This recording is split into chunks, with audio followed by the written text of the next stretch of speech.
after Shravanam, listening, comes Mananam. Mananam ಅಂದರೆ ಅದನ್ನೇ ಒಂದು ಕೂತ್ಕೊಂಡು ಅದರ ಬಗ್ಗೆ ಯೋಚನೆ ಮಾಡಬೇಕು, ಚಿಂತನೆ ಮಾಡಬೇಕು. That is the Mananam aspect of any knowledge. And the final and the most important aspect is Nididhyasanam. Unless we have practiced the knowledge, knowledge is not ours. It still belongs to the book. It still belongs to that Rishi in the Kathopanishad. It still belongs to the teacher who is teaching. Only when we have not just heard, not just thought about it, but started practicing that knowledge in our lives, the knowledge truly becomes ours. Till then, the knowledge is only borrowed knowledge. First it was in the pustaka, then it got into our mastaka. If it stops there, pustaka means reading, shravanam. Mastaka means thinking, mananam.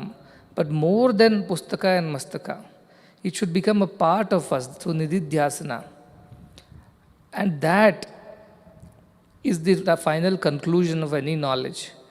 A person who carries a food in the tiffin box and walks a long distance gets tired after some time, and the box is also heavy and person is also tired. But when the person eats the food and digests it, the box is light and the person is strong. That is how knowledge which is being carried in books or even in the head is a burden. But that knowledge which gets digested and becomes a part of us, like the food gets digested and the energy, the rasa, becomes a part of us, then we are truly benefited from that knowledge. That is why it is said, raso vaisaha. That is like rasa, that is like the essence. The essence is what has to be retained. Kasa, or the unwanted things, have to go out. These words, these arguments, these debates, this memorization by rote, all these can be discarded. At the end, what should remain within us? That rasa, or the essence of entire Upanishad, should become a part of us. How does it become a part of us? When we truly practice that in our daily lives. Now, one of these chapters, one valli we have studied so far. And in that, there are great truths that have been presented. It is said, yasyayam kritarthasya lakshanani tasyayam sadhakasya sadhanani. That which are the qualities of a perfected being, they are the ones that are to be practiced by a seeker. So Nachiketa in the very first valli shows us what are the various things that one sadhaka must have in order to attain wisdom. From the shraddha in the rituals, in the beliefs of how to do things, how one should not do. That is when he goes up to his father and says, what you are doing is not right. And then he is so honest. He tells his father, this is not right, this will take you to hell, not the heaven that you are desiring. Please think a little bit. So he tells his father, he is not lying, he is not mincing words. And then he feels bad for his father who asks him to leave. Because he understands his father has done it in a huff, in a moment of anger. Father does not really mean harm to him. Nevertheless, he follows his father's word. So he is very compassionate towards his father. He has not become angry. And then the 3 days, he waits for Yama. He does not go away. Because he decides that unless I get the knowledge, I must not go away. And he decides, and when he is feeling for it so very intensely, obviously he cannot enjoy food and drink. His interests are not in food and drink and rest. So even when the Yama servants offer, he has not had any food or drinks. He just waits. That is his one pointed focus. Till I've achieved that, how can I enjoy? How can I be comfortable? I must have that one, and only after that will I eat something. It's like a tapas, like upavasa.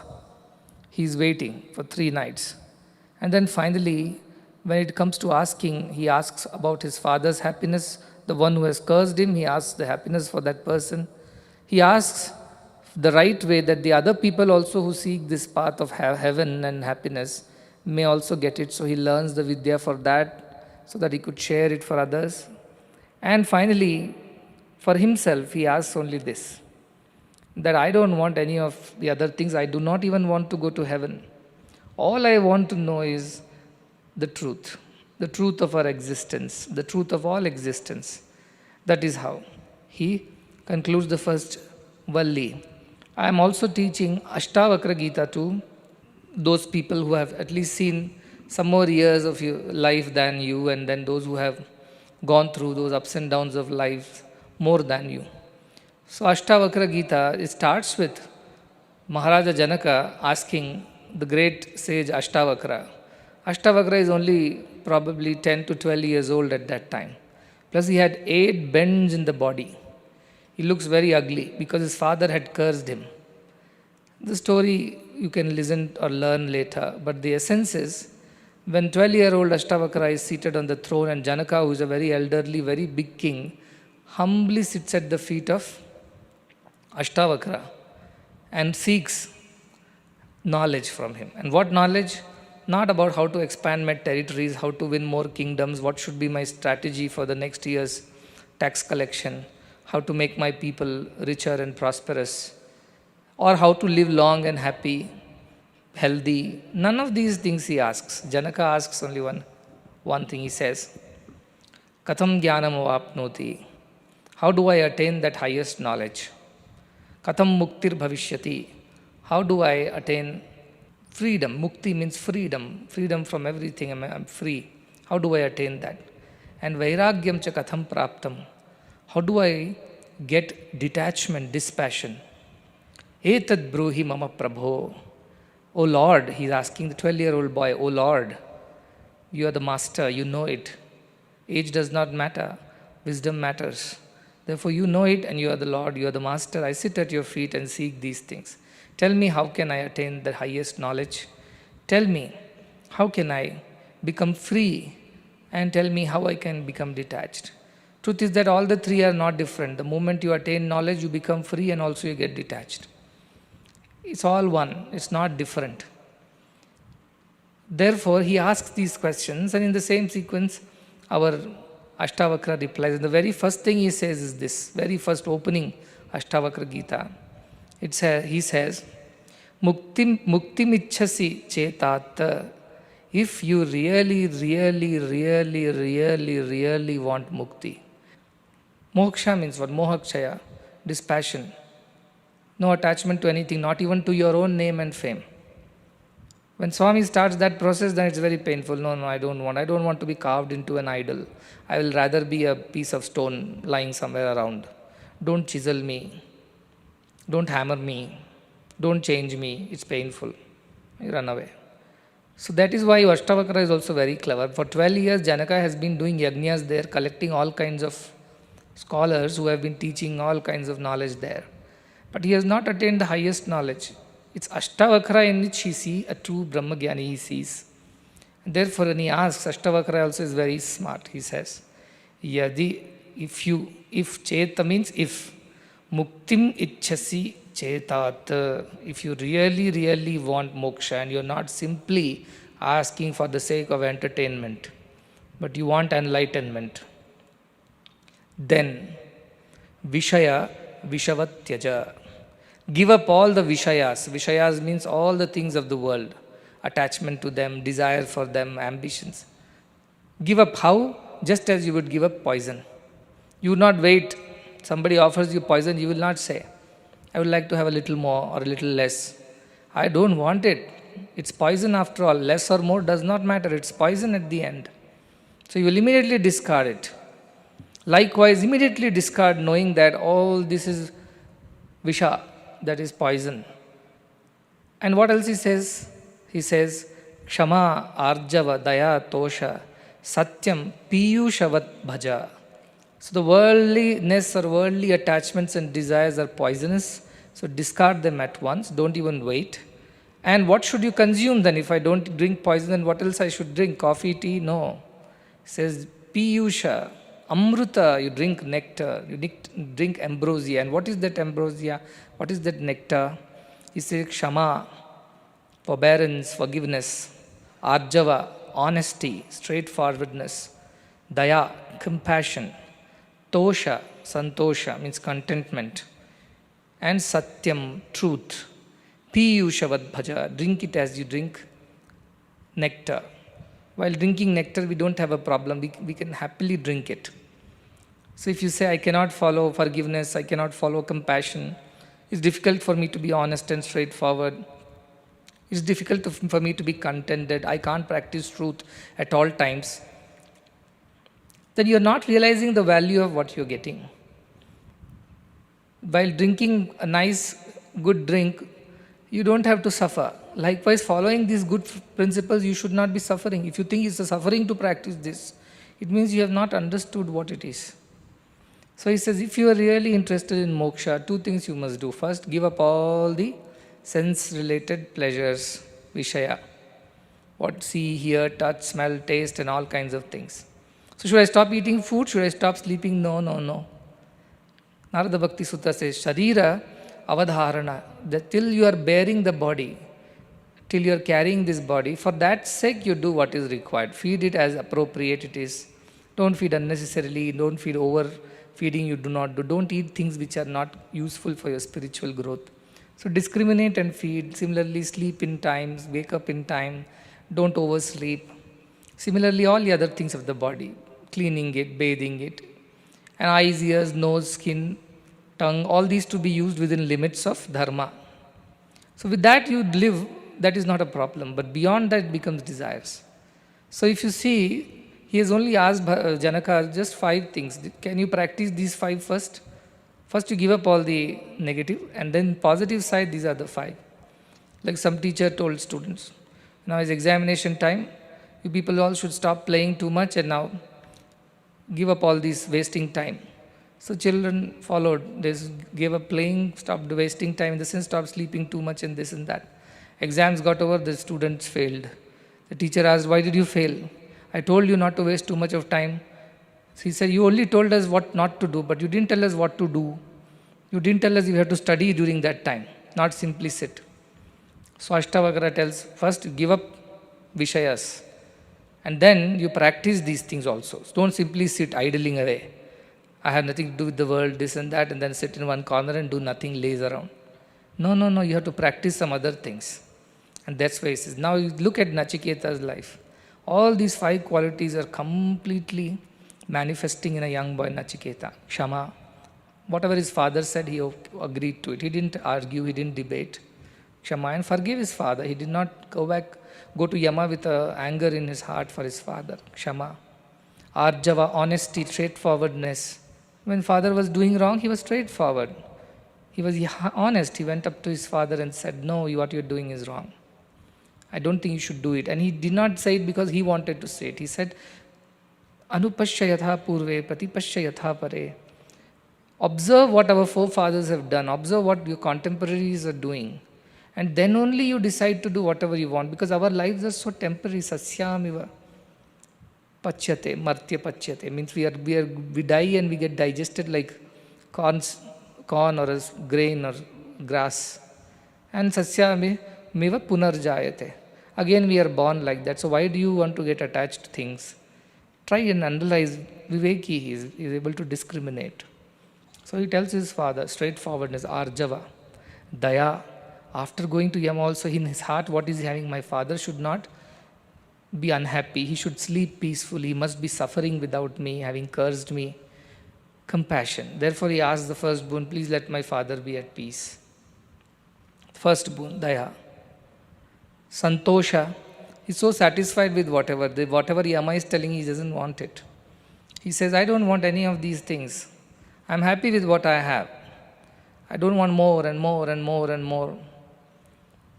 In fact, Yama tempts him. Of the earth, if it's not enough, I'll give you what comes from heavens too, which is not possible for one to attain. But he says, no, I'm happy with what I am. All these are api sarva jivam alpameva. All life is short only. That's why yuktavaiva vaha tava nritya gita. You keep it to yourself. And also I've seen shobhava. I have doubts that with what exists today will exist tomorrow or not. Is discriminated. And then what does he say? That therefore sarvendriyanam jarayanti tejaha. All the senses will be drained of all their energy and vitality if I keep using them so much. Using them to seek pleasures. Therefore I have discriminated. Na tarpaniyo vittam manushya. All this vitta will not go and help you. All this wealth is never. So therefore, I do not want all these things. I just want this one thing. Please tell me the truth. Satyam. Shama arjavadaya tosha satyam piyushavad bhaja. Only when a sadhaka has practiced this, what?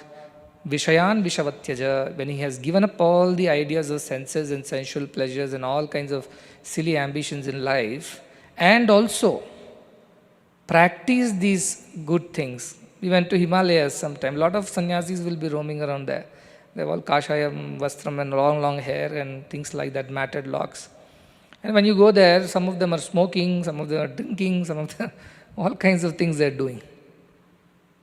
It means what they have done the first part, so to say, Vishavat Tyaja, means they have given up family, they have given up jobs, they have given up all kinds of attachments to the world. They don't have a house, they don't have a car, they don't have bank balances. They don't worry about all these things. But then where they land up in? Another kind of sickness it is.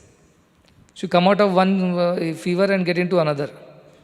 That's not the right way. So this, you have to practice the good things also. Giving up the bad things is only one part. That is why Tyaja Durjana Samsargam is the first part. Bhaja Sadhu Samagamam is the second part. If you don't do the second part, then the first part will not be effective. Because sooner or later you will go back to your old vasanas. So Tyaja Durjana Samsargam, Bhaja Sadhu Samagamam, give up the company of the bad and join the company of the good. Both are important. Then Kuru Punya Mahoratram, night and day you do good deeds. Don't do bad deeds. Because you're in good company, you will do good deeds. Satsangatve Nissangatvam.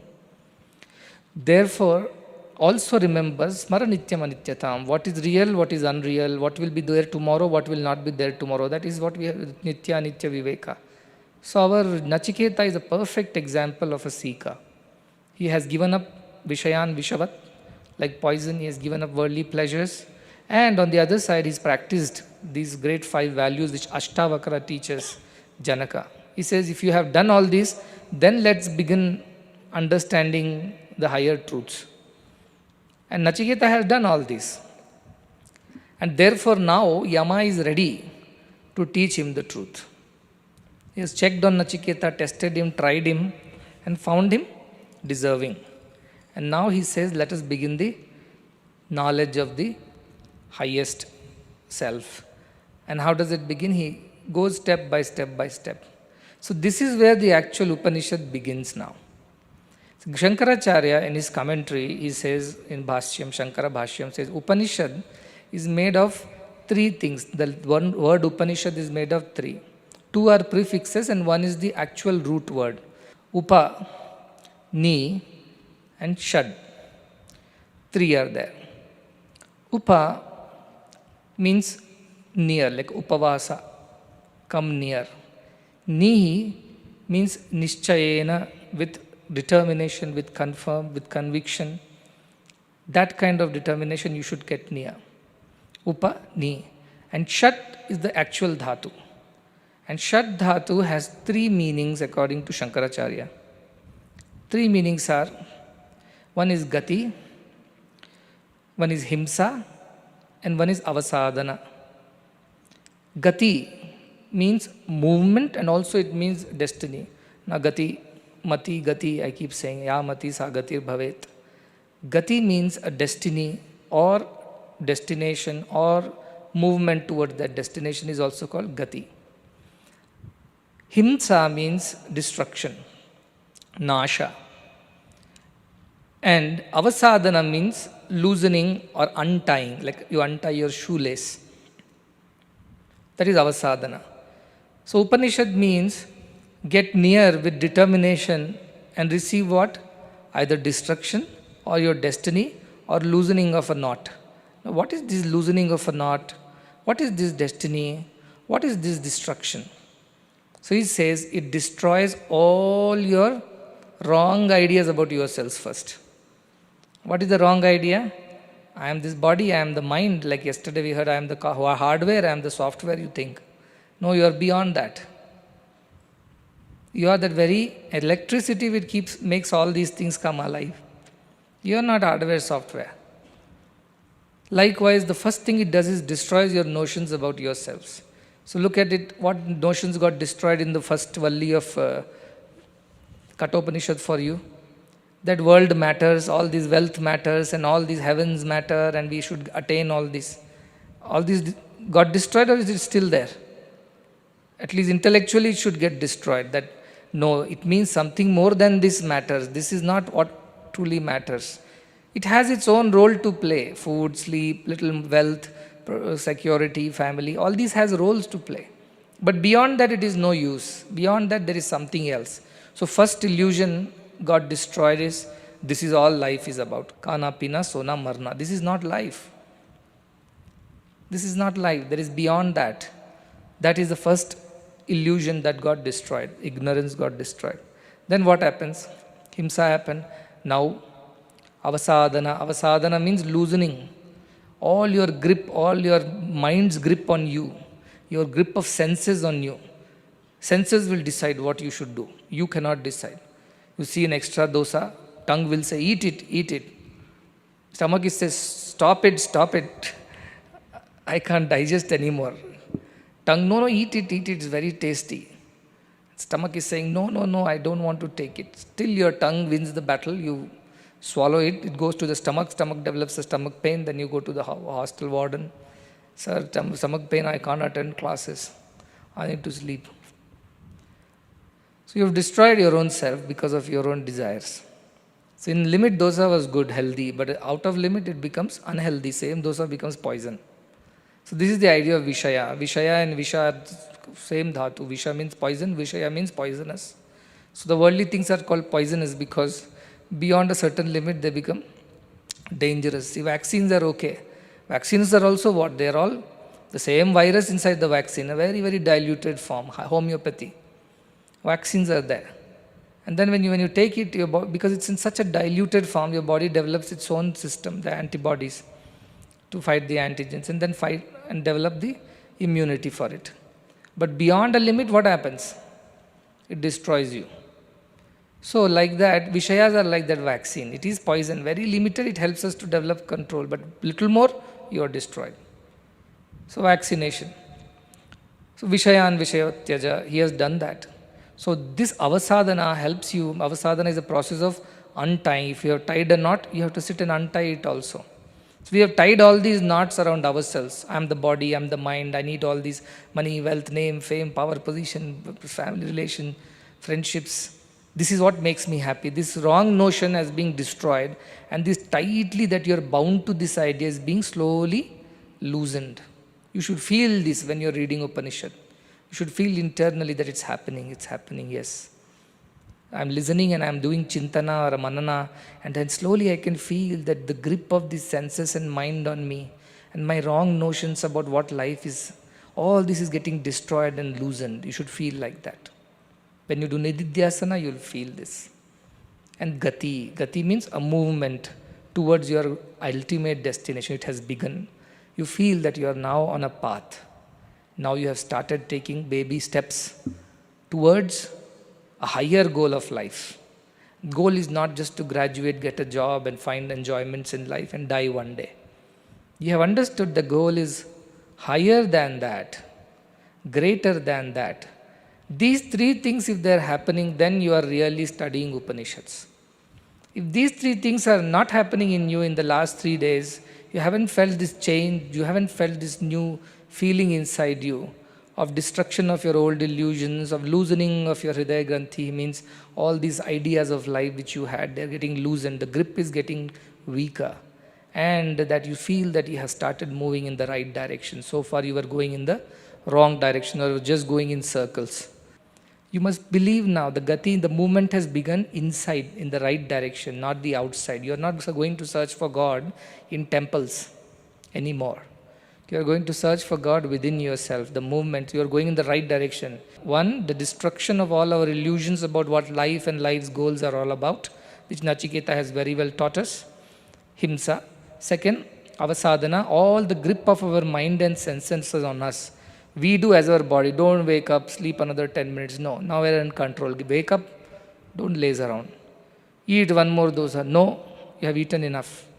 Let's go and chat a little bit. No, it's a waste of time. This is how you should be able to develop control. The grip of your mind and senses on you should loosen now. And third thing, as I said, Gati, a movement should begin within yourself. You should feel that now you are turning inwards. You are able to sit with yourself longer. You are able to do chintana longer. Earlier it was not the case. It's very easy to go and sing God's glory with your mouth outside. But keep quiet and enjoy the presence of God within is very difficult. That's why everybody is interested in doing seva outside, bhajana outside, sankirtan outside. Tell them to sit down for 10 minutes and turn within, they can't sit. That is why these three things are there: karma, upasana and jnana. Karma means all these bhajana, bhakti, seva, ella karmagali. But what for? Shankaracharya says, chittasya shuddhaye karma. Only for purification. No other effects will come of just doing seva, other than purifying your heart and making it a little more pure and selfless. Eradinedo, ekagri arthe upasana. We should develop one-pointedness, focus. For that sake, meditation. Thinking of God and not thinking of other things in life. That is bhakti. But with that also you don't realize God. Third one is there, mokshartam brahma vidya. Shankaracharya says, mokshartam. Ultimately, if you want to realize freedom, brahma vidya alone will help you. Iti Vedanta Dindima. This is the declaration of Vedanta. So you all have done seva, good, you are purer than what you were before. You are also doing meditation, bhajan and whatever, focus on God, good, you will be less distracted than before. These two are important for you to ultimately receive the wisdom, highest wisdom. Like Nachiketa, who had already finished all these qualifications.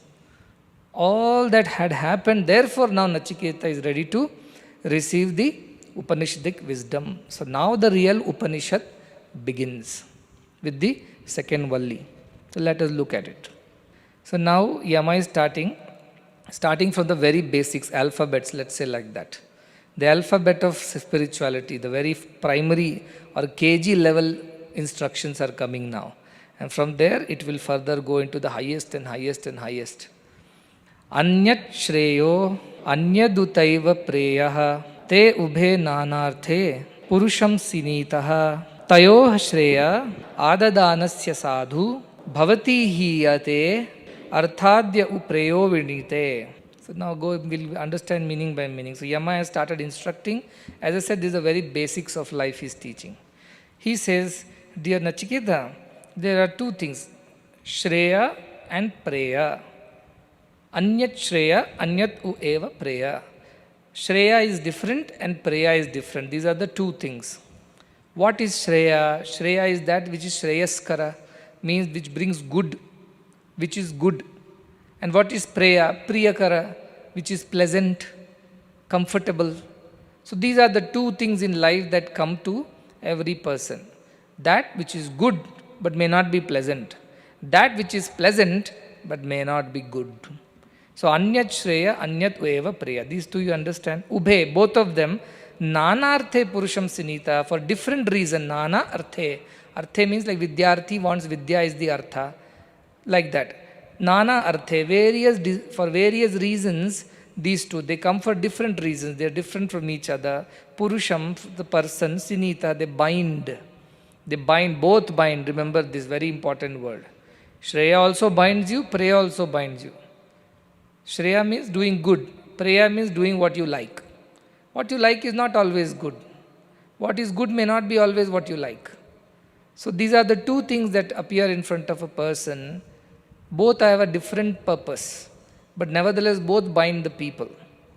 Tayoho, amongst them, amongst the two, Shreya, the good path, adadanasya sadhu. When you accept the good path, choose to do the good things, you become a sadhu. Sadhu means a noble person, a good person.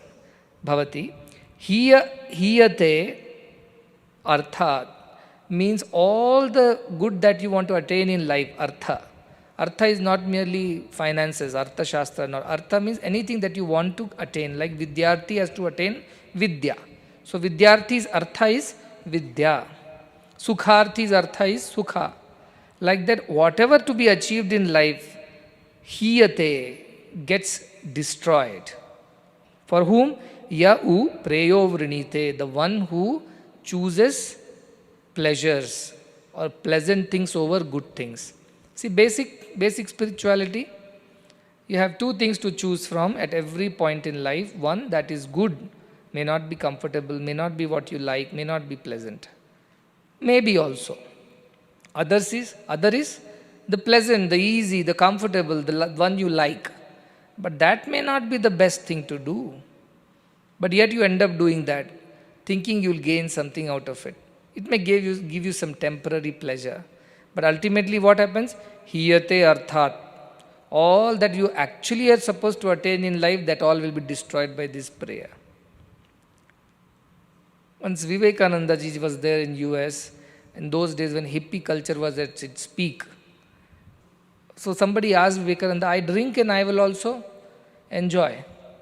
I also get into that samadhi, what you are talking about. Spirituality gives you. These people who are drinking and roaming around, so those people, somebody said like that. And this Swamiji said, yes, I understand that if you take an intoxicant, you also get a high. No doubt about it. So he says, so why should I do all this meditation and do all these sadhana and purity? Anyway, I can just take a peg and I am high. I enjoy the same bliss as you are enjoying with all these efforts. He said, yes. But when you come out of that high, you are a scoundrel, whereas when I come out of the high, I am a saint. That is the difference between us. The way you enjoy this intoxication and with using these intoxicants, you come out a scoundrel from that experience. You are back to worse state of mind than what you were before. But when a person who does meditation, does practices of spiritual austerities, he gets a high, he gets intoxicated, matto bhavati. From his intoxication, if he comes out also, he comes out a saint, not a scoundrel. Ultimately, Vedas, Upanishads declare, we are ananda pipasu. Our nature is to attain happiness. We all want happiness. This is anybody who says, I don't want happiness in life. Everybody wants happiness. You drink coffee, get addicted to coffee. First time you drink a whitish coffee. Next time it becomes brownish. Third time it becomes blackish. Last time there is no coffee, only like ragi mudde you drink coffee. So thick. Where did this come from? Because first time you drank, you felt nice. A narcotic, has caffeine in it. You enjoy a little bit. It feels pleasure. Next time that is not enough. Your dosage has to increase. And next even more till it becomes thick, really just a thick paste that you are leaking. So basically you are not drinking coffee. You are enjoying the caffeine in it. This is what is the Preyo Marga. Feels pleasurable and immediate, instant gratification. As our Tiger would say, America is all about fast car, fast wealth, everything fast there. And similarly, fast death. But India is not about that. India is about Shreyo Marga. From the beginning, our ancestors, our saints and sages knew man's mind is like this. It runs behind instant pleasures. In this instant world today, instant 21st century world, everything we want fast. If internet takes more than 2-3 seconds, we get angry. How much time it takes to download this? If our food comes late in the hotel we have ordered, 5 minutes late, you are boiling. Why? How can your service be so bad? Wait in a queue, not possible. Nothing is possible. Patience is over. Little sickness comes, immediately pop in pills one after the other because you can't even bear that sickness for a while. Everything has to be sorted out instantly, immediately. This is all Preyo Marga, instant gratification. But Shreyo Marga is not like that. It teaches you how to be patient so that your results are everlasting, not temporary. Preyo will give temporary results, temporary happiness or pleasures, but perennial pain, everlasting misery. Whereas Shreyo Marga teaches you, instantly we may not experience the pleasure, but it will give you an everlasting happiness. This is what the difference between Shreyo and Preyo Marga is. Whereas somebody who works hard his way up honestly, ultimately reaches there and stays there. This Preyo Marga people will reach up and come down equally fast. But Shreyo Marga people will go up slowly but stay there forever. So our students and everybody at this point in life, there are many decisions to be made, small and big. You must remember that every decision has two aspects. One is śreyas and one is preyas. And you must always choose śreyas over preyas, not just you choose it once. Always, always, always, without making a mistake. That is character. When somebody asks, what is character? Doing the right thing always is character. It's as simple as that. The ability to do the right always is character. At all times, in all places, in all situations. That is character. So Shreya belongs to only those who have this character within them. Others are all loose characters or characterless. Who choose preya are characterless people. Who choose Shreya are the people with character. So that is the very first basic requisite for Atma Vidya. See, it begins very practically. You thought this is going to be some kind of a methodology where we will start meditating and suddenly some light will appear and then some beings will appear and then you'll have some sensations and that's how Brahma Vidya will come. No, no, no, no. This is how Brahma Vidya comes. Starts with choosing the right and discarding the wrong. Vishayan Vishavatyaja and Shama Arjavdaya Tosha Satyam Piyushavat Bhaja. It starts with the very basics of life. Forget meditation and going here and there. Start here and now, where in your own life as you are today. Start choosing Shreya over Preyo. That is the very beginning of spiritual progress. Otherwise, you can choose what you will come out as, scoundrel or a saint, according to Vivekananda. Now the next shloka, the second one, it continues to define it further. Shreyascha preyascha manushyameta tau samparitya vivinakti dhiraha shreyo hi dhiro bhi preyaso vrunite preyo mando yogakshemad vrunite. Shreyascha preyascha. Shreya and preya. Just now we heard the good and the pleasant. Manushyam etaha.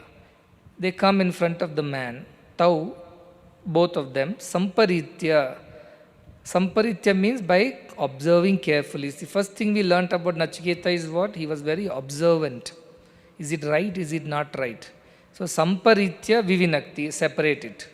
Observe it carefully, analyze it and separate it. That this is Shreya and that is Preya. And who can do that? Adhiraha. This is the first time this word is getting introduced and this word will reappear in all Upanishad, Bhagavad Gita, in Kathopanishad itself. Several times this word Dhiraha will come. Dhiraha means the one who has the dhi or the buddhi, the right discrimination. That is Dhira. So this Dhira is the discriminating one who chooses. The right over wrong is a Dhira. Now we learn that good and pleasant will come in front of us every time. They have their own reasons to come. The one who chooses the good over the pleasant becomes a sadhu, the other one becomes a scoundrel. To that extent we are clear. The second one says that when these two come in front of a person, how do they come? They don't come separately. Here I am Śreyas, here I am Preyas. No. They come mixed, like milk and water. You can't separate milk and water, can you, so easily? You have to boil it and all the water has to go, then you distill it and collect it in another vessel. That's how you can separate. Otherwise, there is no way you can see and separate it. So what is that? Samparitya vivinakti dhira. He observes carefully and separates it. Just like you have to separate milk and water. So it's not an easy process. That's what he's trying to say. Samparitya vivinakti dhira means to separate Śreyas for preyas itself is a skill. You think it's very easy, I understand. No, you don't understand. It is a skill. Or many mistakes which you would have made by choosing wrongly, finally you will realize which is Śreyas, which is preyas. On the day when you don't realize. Many times you will make mistakes, suffer and then realize last time I made the mistakes I must have chosen preyas only. I thought it is Śreyas. It's preyas only. Because preyas will lead to sorrow, it is said. Initial happiness, ultimate sorrow.